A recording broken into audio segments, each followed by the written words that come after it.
everybody, in this video we are going to learn how to make a keyring and flashcards.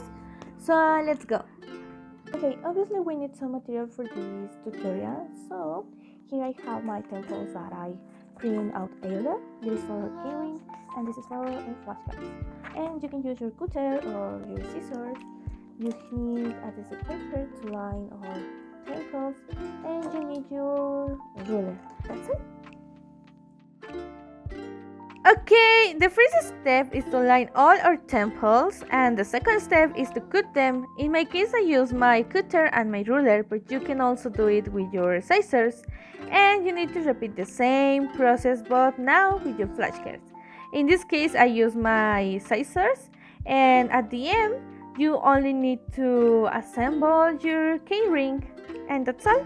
Okay, finally I have my keyring here. I finished, and I have all my flashcards here, and they are so cute.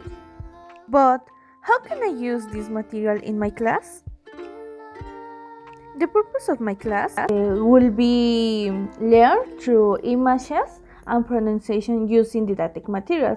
In this case is our keyring and our flashcards. Okay, another way to teach with our keyring is teach the phonetic sounds. For example, we can say our students, the first sound is A. It's just example, okay? And now we have some examples to these sounds. A snail, and we have the sound here with the letter A and I.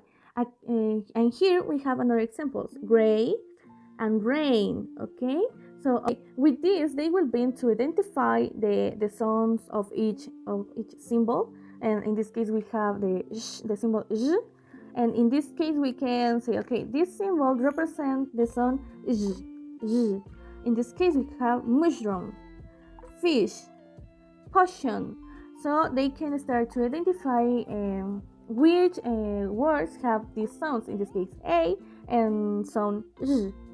Another strategy that I think that is good to use or keyring is that we can establish a goal of the week. For example, if I study or I teach 5 different sounds in this week, our students need to study these 5 sounds in their houses and obviously in the class.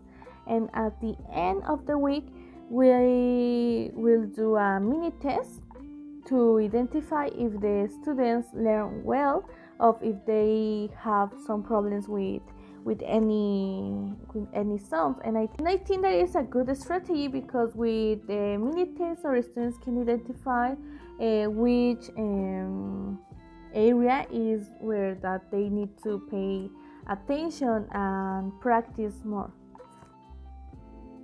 Okay, now our students know how to grind phonetic sounds and what is the sound that each phonetic sound produces.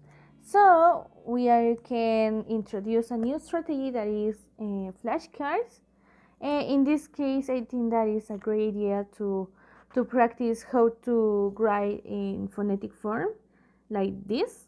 And the game that I think that is good for this activity is that we can put our hand cover the picture and say, our students, do you know what is the meaning of this word?